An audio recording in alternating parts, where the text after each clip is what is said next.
بسم اللہ الرحمن الرحیم۔ شروع اللہ کے پاک نام سے جو بڑا مہربان نہایت رحم والا ہے۔ دوستو، آج میں آپ کو جو واقعہ سنانے جا رہا ہوں اسے سن کر آپ سب کا ایمان تازہ ہو جائے گا۔ یہ کہانی ہے ایک عیسائی لڑکی کی جو دکھنے میں بہت زیادہ خوبصورت تھی، اتنی خوبصورت کہ لوگ اسے دیکھتے رہ جاتے۔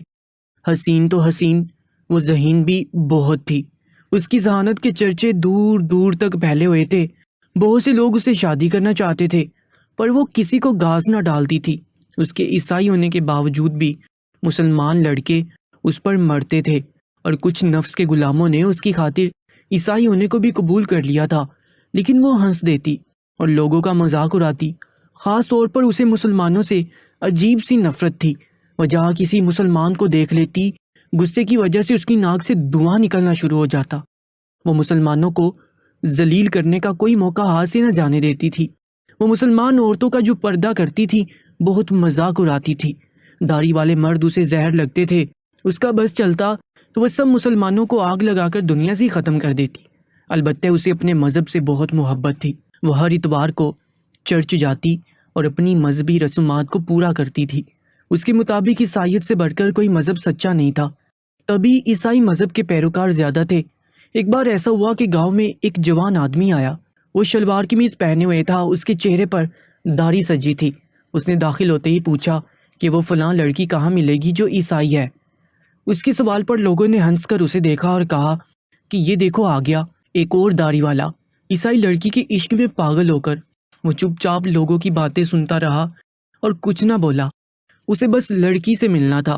وہ سفید شلوار قمیض پر بھورے رنگ کی چادر لپیٹے ہوئے تھا۔ لوگ اس کا مذاق اڑاتے رہے۔ پھر ایک آدمی نے اسے ایک لڑکی کے گھر کا پتہ بتایا۔ وہ چپ چاپ اس جانب چلنے لگا۔ لوگوں کو وہ تھوڑا عجیب لگا اور وہ تجسس میں کہ وہ آدمی لڑکی سے کیوں ملنا چاہتا ہے اس کے پیچھے چل پڑے۔ وہ لڑکی کے گھر کے سامنے جا کر رک گیا۔ وہاں کافی لوگ جمع ہو گئے۔ لڑکی نے جب گھر کے باہر بھیڑ دیکھی تو وہ باہر آئی اور سخت لہجے میں پوچھا کہ یہاں کیوں جمع ہو سب۔ اس پر گاؤں کے آدمی نے جواب دیا کہ یہ داڑھی والا شخص آپ سے ملنا چاہتا ہے۔ لڑکی نے سر سے پاؤں تک اس آدمی کا جائزہ لیا جو خاص طور پر اس سے ملنے آیا تھا۔ وہ کافی رف خلیے میں تھا، سادہ سے کپڑے، منہ پر داڑھی اور لمبے بال۔ لڑکی اسے دیکھتے ہی پہچان گئی تھی کہ وہ مسلمان ہے، اور یہ دیکھ کر اس کے چہرے پر ناگواریت ابھر آئی۔ اس نے غصے سے آدمی سے پوچھا کہ کیوں آئے ہو یہاں۔ اس کے لہجے میں زہر بڑا تھا۔ اس پر اس آدمی نے سر جھکائے کہا کہ میں آپ سے شادی کرنا چاہتا ہوں اور نکاح کی پیشکش کرنے آیا ہوں۔ آدمی کی بات پر چند پل کے لیے تو خاموشی چھا گئی، پھر گاؤں والوں کے کہے ابھر پڑے، جبکہ لڑکی کا چہرہ غصے سے لال ببوکا ہو گیا تھا۔ اس کی آنکھیں شعلے اگلنے لگی تھیں۔ وہ غصے سے دھاڑی کہ تمہاری ہمت کیسے ہوئی ایسی بکواس کرنے کی؟ اپنی شکل دیکھی ہے تم نے؟ جاہل مولوی، آگے ہوں منہ اٹھا کر، دفع ہو جاؤ یہاں سے۔ وہ غصے سے کہتی اندر چلی گئی، جبکہ وہ آدمی ایسے ہی سر جھکائے کھڑا تھا۔ وہ کچھ نہ بولا، پر گاؤں والے اب اس کا مذاق اڑا رہے تھے۔ وہ اس پر ہنس رہے تھے۔ دراصل گاؤں والوں کو ایسے ڈراموں کی عادت ہو چکی تھی۔ ہر ہفتے 15 دن بعد ایسے ہی کوئی دیوانہ آتا اور لڑکی سے شادی کی خواہش کرتا، اور لڑکی اس کی بے عزتی کر کے وہاں سے بھگا دیتی۔ گاؤں والوں کو لگا تھا کہ جس قدر اس آدمی کی بے عزتی ہو چکی ہے یقیناً وہ وہاں سے بھاگ جانے والا تھا، اور وہ آدمی نہیں گیا، بلکہ گاؤں میں لگے پرانے بوڑ کے درخت کے نیچے اپنی چادر بچھا کر سو گیا۔ لوگ آتے جاتے اس کا مذاق اڑانے لگے۔ پھر رات کو اس آدمی نے اسی چادر پر نماز پڑھی اور وہیں رات گزاری۔ اگلے دن وہ فجر کی نماز پڑھ کے دوبارہ اسی لڑکی کے دروازے پر گیا اور جا کر دوبارہ نکاح کی پیشکش کی۔ لڑکی نے پھر اس کی بے عزتی کی اور وہ واپس آ گیا۔ اب وہ اس درخت کے نیچے رہنے لگا تھا۔ موسم جیسا بھی ہوتا وہ ادھر ہی رہتا۔ اب گاؤں میں چہم گوئیاں شروع ہو گئی تھی کہ آخر یہ شخص ہے کون؟ اس کے پاس 2 وقت کا کھانا بھی آتا ہے، اور کہاں سے آتا ہے یہ کوئی نہیں جانتا تھا۔ وہ آدمی روز اس لڑکی کے دروازے پر جا کر کھڑا ہو جاتا اور روز نکاح کی پیشکش کرتا۔ اب تو لڑکی سمجھنے لگی تھی کہ وہ کوئی پاگل آدمی ہے، اس لیے وہ باہر ہی نہیں آتی تھی۔ وہ آدمی فجر سے ظہر تک وہاں کھڑا رہتا، پھر واپس آ جاتا۔ اب لوگ اس کا مذاق نہیں اڑاتے تھے، بلکہ پرتجسس نظروں سے اسے دیکھتے تھے۔ ایک دن گاؤں کا ایک بچہ جس کی ٹانگ میں پیدائشی نقص تھا اور وہ لنگڑا کر چلتا تھا، وہ تجسس میں درخت کے نیچے اس آدمی کے پاس جا کر بیٹھ گیا۔ آدمی نے کچھ نہیں کہا اور اس کی ٹانگ پر اپنا ہاتھ پھیرا۔ وہ بچہ کچھ دیر بیٹھا رہا اور پھر اپنے گھر چلا گیا۔ حیرت انگیز طور پر اگلے دن پورے گاؤں میں شور مچ گیا کہ اس بچے کی ٹانگ بالکل ٹھیک ہو گئی ہے، وہ صحیح طرح سے چل رہا تھا۔ بچے کے ماں باپ یہ دیکھ کر اس آدمی کے پاس آئے اور رو رو کر شکریہ ادا کیا۔ لوگوں میں یہ بات پھیل گئی، گاؤں کے لوگ اپنے مسئلے لے کر اس کے پاس آنے لگے، دعا کروانے آتے، لیکن وہ کسی کو جواب نہ دیتا، اپنی اسی روٹین پر قائم رہا۔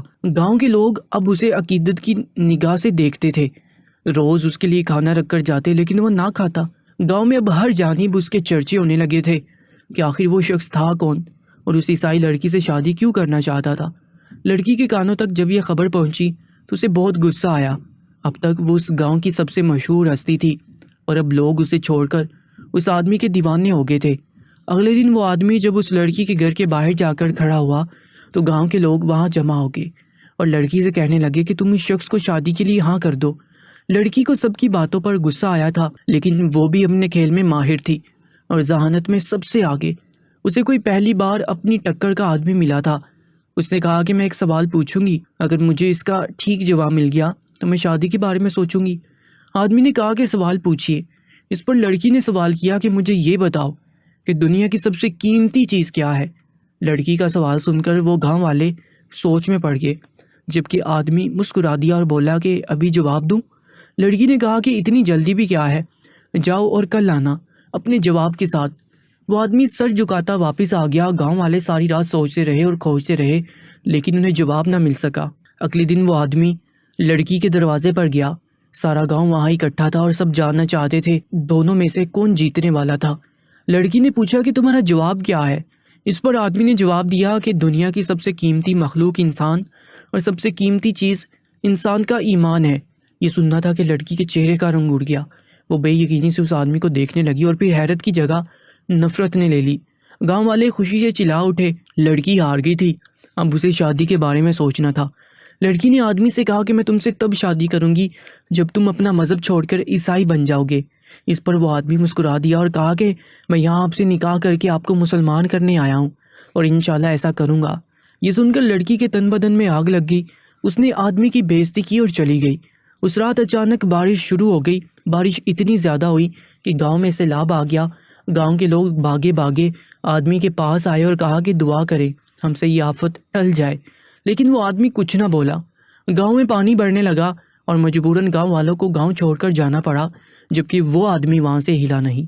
سب جا چکے تھے، گاؤں کے چند لوگ بچے تھے اور وہ عیسائی لڑکی۔ بالآخر اس لڑکی نے بھی وہاں سے جانے کا فیصلہ کیا اور جب گاؤں سے گزر رہی تھی تو اس نے دیکھا کہ وہ آدمی ایک اونچی جگہ پر نماز پڑھ رہا تھا۔ لڑکی یہ دیکھ کر رک گئی اور اسے حیرت ہوئی کہ اس مصیبت کے وقت جب اسے بھی اپنا خدا یاد نہیں تھا، وہ انسان کتنے سکون سے نماز پڑھ رہا تھا۔ جب لڑکی سے یہ بات ہضم نہ ہوئی، وہ اونچی آواز میں اس آدمی کا مذاق اڑانے لگی اور کہنے لگی کہ تم کیوں فضول میں سجدے کر رہے ہو؟ ذرا اس گاؤں کا حال دیکھو، اگر تمہارا خدا اتنا سچا ہوتا تو آج یہ سب نہ ہوتا۔ وہ آدمی خاموشی سے نماز پڑھتا رہا جبکہ باقی گاؤں والے وہاں جمع ہو گئے۔ وہ سب آدھے آدھے پانی میں ڈوبے ہوئے تھے، سب نے اپنا ضروری سامان سیروں پر اٹھا رکھا تھا۔ جب لڑکی نے دیکھا کہ آدمی پر اس کی باتوں کا کوئی اثر نہیں ہوا تو اب وہ غصے میں زور سے چیخنے لگی اور پھر گانا گانے لگی۔ وہ آدمی کو اس کی نماز سے بھٹکانا چاہتی تھی اور تبھی کچھ ایسا ہوا کہ گاؤں والے چیختے چلاتے بھاگے۔ سیلاب کے پانی میں اچانک ایک بڑا سا سانپ رینگتا ہوا آیا اور آ کر لڑکی سے لپٹ گیا۔ وہ سانپ اتنا بڑا تھا کہ اس نے لڑکی کے جسم کو اپنی لپیٹ میں لے لیا۔ یہ سب دیکھ کر سب لوگ چلا اٹھے جبکہ لڑکی پر موت کی سی کیفیت طاری ہو گئی تھی۔ آدمی نے جب سلام پھیرا تو شیطانی سانپ کو دیکھا اور دعائیں پڑھنی شروع کیں۔ اس نے اونچی آواز میں تلاوت شروع کر دی۔ وہ سانپ لڑکی کے جسم کو چھوڑ کر بھاگ گیا اور لڑکی یہ دیکھ کر روتی ہوئی اس آدمی کے قدموں میں آ بیٹھی۔ اس کا پورا جسم کانپ رہا تھا، وہ روتے ہوئے اس سے معافی مانگ رہی تھی۔ اس آدمی نے کہا کہ مجھ سے معافی مت مانگو بلکہ اللہ سے معافی مانگو جس کی ذات بچانے والی ہے، اور اس کا ہی شکر ادا کرو۔ گاؤں والے یہ منظر دیکھ کر سجدے میں گر گئے۔ لڑکی نے گر گرا کر معافی مانگی، وہ بری طرح سے رو رہی تھی اور پھر تبھی گاؤں میں جمع پانی آہستہ آہستہ ختم ہونے لگا۔ گاؤں والے اپنے گھروں کو لوٹ گئے۔ وہ لڑکی بھی چلی گئی۔ پھر شام میں واپس اس آدمی کے پاس آئی اور کہا کہ میں تم سے شادی کرنے کے لیے تیار ہوں اور میں مسلمان ہونا چاہتی ہوں۔ یہ سن کر آدمی کے چہرے پر مسکان پھیل گئی۔ اس نے پورے گاؤں کے سامنے لڑکی کو کلمہ پڑھایا اور پھر اس سے نکاح کیا۔ لڑکی کی خوشی کے مارے آنسو نہیں رک رہے تھے۔ وہ آدمی لڑکی کو لے کر اس گاؤں سے چلا گیا اور پھر وہ دونوں پورے دل سے دین کی خدمت میں مگن ہو گئے۔